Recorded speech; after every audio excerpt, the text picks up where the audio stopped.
ہم تو دیکھیں کتنا عرصہ ہو گیا کہ ہم کھڑے ہوتے ہیں، ہر ہفتے آتے ہیں، اور مجھے سمجھ نہیں آتی کہ اس کی ضرورت کیا ہے جب بہنوں کو مطلب بہنوں کو حق ہے ملنا.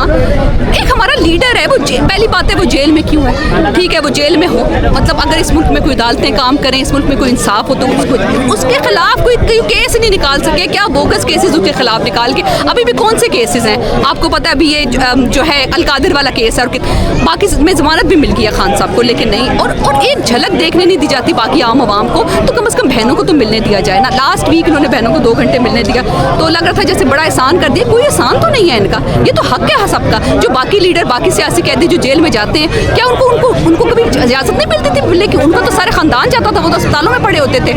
اس طرح وہ لوگ جیل میں جاتے تھے، اور اتنی بڑی بڑی کرپشن کے کیسز کے بعد اربوں کی کرپشن اس کے بعد وہ لوگ جو ہیں وہ تو خان صاحب پہ کیسز کیا ہیں مجھے یہ بتائیں. جو ایک القادر کا جو کیس ہے، شرم نہیں آتی کہ وہ کیس کیا ہے؟ ایک 190 ملین وہ پاکستان کی سب کے پاس موجود ہے، وہ پیسہ موجود ہے، پیسہ بھی کسی کے پاس نہیں ہے. اور القادر یونیورسٹی ماشاءاللہ زبردست طریقے سے چل رہی ہے، اور غریب عوام کو، غریب بچوں کو وہ جو ہے وہ تعلیم دے رہی ہے، اور مفت تعلیم. 80-90% بچے جو ہیں وہاں مفت تعلیم حاصل کرتے ہیں. اس کے علاوہ کھانا پینا بھی دیا جاتا ہے بچوں کو کپڑے وغیرہ بھی دیے جاتے ہیں، کیونکہ غریب لوگوں کے بچے وہاں پڑھتے ہیں. ان کو میں حیران ہوں کہ شرم نہیں آتی کہ ہمارے لیڈر کو. بڑی تعداد موجود ہے، خواتین کی بھی بڑی تعداد موجود ہے. کیا کہتے ہیں دن بدن تعداد بڑھتی جا رہی ہے، لوگوں کا صبر ختم ہوتا جا رہا ہے؟ صبر ظاہر ہے، لوگ کیا کریں، لوگ اپنے لیڈر کو دیکھنا چاہتے ہیں اپنے درمیان واپس. دیکھیں ہمارا آخر میں تو ہمارا کیا ہے کہ اس ملک میں انصاف اور قانون واپس آئے، عدلیہ کی آزادی ہو، مینڈیٹ کی واپسی. یہ ہمارے جو ہے نا، یہ ہمارا یہ مین ہے، ایم ہے ہمارے. اس کے لیے ہم کھڑے ہیں، لیکن ہم چاہتے ہیں کہ ہمارا لیڈر ہمارے درمیان موجود ہو اور ہم ان کے ساتھ مل کے جدوجہد کریں.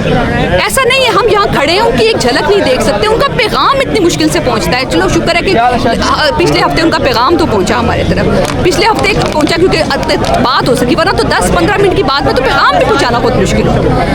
تو ظاہر ہے ہم عوام جو ہے، اور عوام میں سے 4 کو 10 کو سزا ہو جاتی ہے، 10 کو کچھ مارا پیٹا جاتا ہے، 10 اور کھڑے ہو جاتے ہیں. عوام تو رہے گی نا، 24 کروڑ عوام ہے، اور یقین کریں کہ سب عمران خان کے ساتھ. یہ جس طریقے سے سزاؤں کا عمل جاری ہے، کسی کو 10 سال، کسی کو 30 سال، کسی کو 50 سال، کسی کو 100 سال، یہ بھی اب مثالیں سننے کو مل رہی ہیں.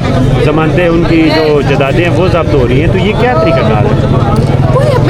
افسوس ہوتا ہے اور دکھ ہوتا ہے، اور ایسا کبھی ہم نے پاکستان کی تاریخ میں کبھی نہیں دیکھا کہ ایسے خواتین کو جو وہاں موجود ہی نہیں تھی ان کو سزائیں دی جا رہی ہیں، جو وہاں تھے ہی نہیں، جو لوگ تھے ہی نہیں وہاں پہ، جو لوگ کھڑے تھے پرامن شہری تھے. اتنی سخت سزائیں. خدا کے لیے میں پھر بھی یہی کہوں گی کہ ریاست جو ہے وہ ماں کی طرح ہوتی ہے. آپ کیا کر رہے ہیں ان کے ساتھ؟ ٹھیک ہے، چلیں شکریہ جی.